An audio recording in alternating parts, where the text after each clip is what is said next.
Hello friends, पटवारी परीक्षा का topic समतलीय आकृतियों का पृष्ठीय क्षेत्रफल एवं परिमाप हम कर रहे हैं। इसके अंदर हमने चतुर्भुज और त्रिभुज दो टॉपिक कर चुके हैं। अब हम पढ़ेंगे आयत और वर्ग के बारे में। आज आयत और वर्ग और इसके साथ ही जैसे कि हमें आयताकार कोई कमरा दिया हुआ है, आयताकार कमरे के बारे में हम आज अध्ययन करेंगे। अब इसके अंदर इसका जो हम आज करेंगे बेसिक सूत्र, उनके बारे में जानेंगे। अब आयत के बारे में बात करते हैं।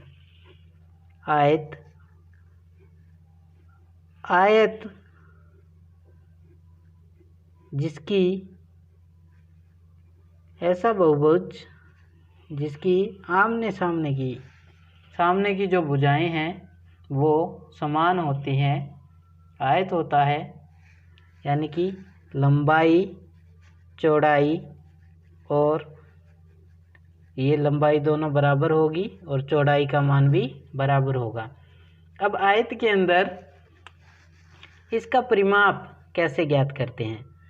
अब दो तरीके से हम परिमाप ज्ञात कर सकते हैं। एक तो परिमाप कैसे ज्ञात कर सकते हैं, जैसे चारों भुजाओं का योग, यानी कि जो चार भुजाएं दी है उन चारों भुजाओं का योग हम ज्ञात कर सकते हैं उस परिमाप से। परिमाप के लिए एक सूत्र भी है।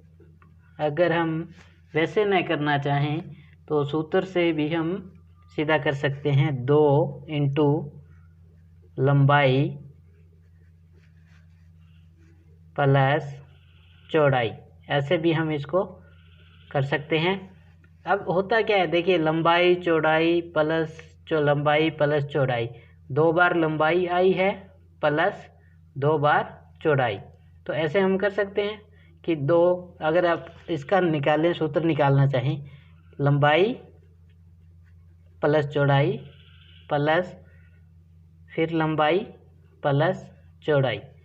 अब इसको जब हम करें तो देखिए 2 बार लंबाई प्लस 2 बार चौड़ाई, तो यहाँ से 2 कॉमन लेंगे, 2 कॉमन लिया तो लंबाई प्लस चौड़ाई, तो ये वही सूत्र बन गया परिमाप का।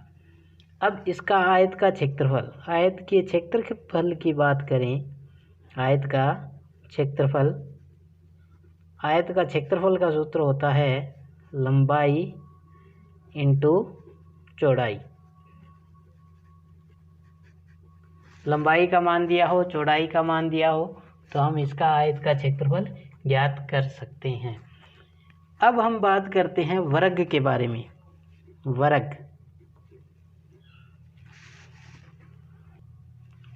वर्ग भी 4 भुजाओं से बनी एक बंधा करती है, लेकिन आयत और वर्ग में यह अंतर है कि वर्ग की जो चारों भुजाएं होती है वो समान होती है। यदि इसका मान a है तो इसकी चारों भुजाओं का मान भी कितना होगा? a होगा। इसकी चारों भुजाएं हैं, समान होती है। परिमाप 2 तरीके से होते हैं। एक सूत्र से परिमाप ज्ञात कर सकते हैं हम, और दूसरा इसकी चारों भुजाओं को जोड़कर। तो सूत्र से 4 गुणा भुजा, 4 भुजाएं हैं, 4 गुणा भुजा। और इसका अगर वर्ग का क्षेत्रफल की बात करें, वर्ग का क्षेत्रफल वो होता है भुजा इंटू भुजा। यानी कि जैसे लंबाई इंटू चौड़ाई था, तो अब भुजा इंटू भुजा, यानी भुजा की घात 2, क्योंकि मान 2 है। यहाँ पे अलग अलग मान थे तो लंबाई इंटू चौड़ाई, और यहाँ पर क्या है कि चारों भुजाओं के मान एक जैसे हैं, तो भुजा इंटू भुजा, तो भुजा की घात 2। अब बात करते हैं, कोई एक आयताकार कमरा है उसके बारे में। आयताकार कमरा या कोई आयताकार टंकी बनी हो सकती है, उसके बारे में बात करेंगे। आयताकार कमरा या टंकी के जो चारों दीवारों का क्षेत्रफल है वो क्या होता है, चारों दीवारों का क्षेत्रफल, उसकी बात करेंगे। उसका सूत्र क्या होता है, 2 इंटू लंबाई प्लस चौड़ाई, 2 इंटू लंबाई प्लस चौड़ाई। तो ये परिमाप भी है इंटू ऊंचाई। अगर कमरे के फर्श का परिमाप की बात करें हम, कमरे के फर्श का परिमाप, देखिए आयताकार है कमरा या टंकी आयताकार है। जब आयताकार है तो उसका जो परिमाप है वो कितना होगा, 2 इंटू लंबाई प्लस चौड़ाई इंटू ये इसका होगा। और ये देखिए यहाँ पर परिमाप दिया है तो इसको आप ऐसे भी लिख सकते हो, परिमाप इंटू ऊंचाई, ऐसे भी हम लिख सकते हैं कि आयताकार फर्श का परिमाप इंटू ऊंचाई। कोई एक क्वेश्चन देखते हैं, जैसे कि कोई एक आयत है, ये आयत है। अब इस आयत में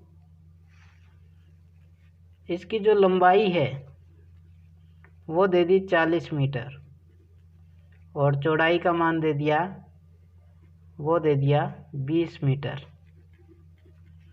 अब इसमें हमें एक तो परिमाप ज्ञात करना है और एक हमें इसका क्षेत्रफल ज्ञात करना है आयत का। एक परिमाप ज्ञात करेंगे और एक हमें ज्ञात करना है क्षेत्रफल।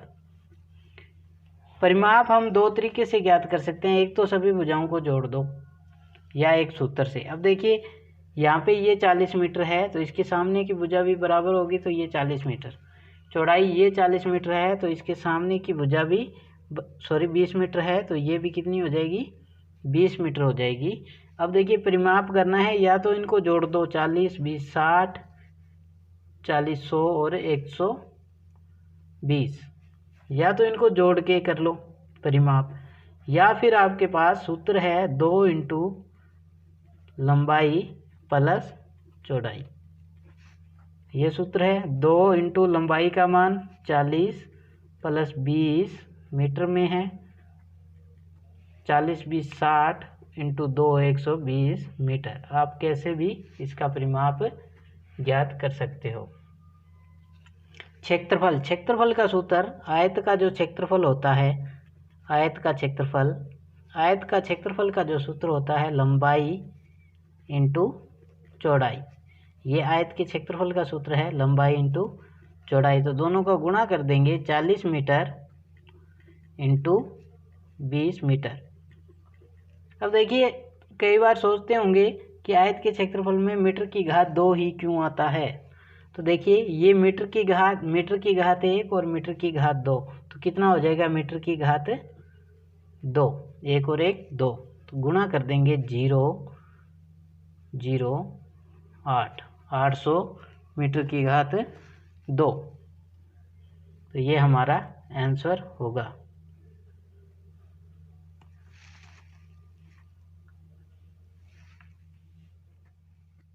धन्यवाद।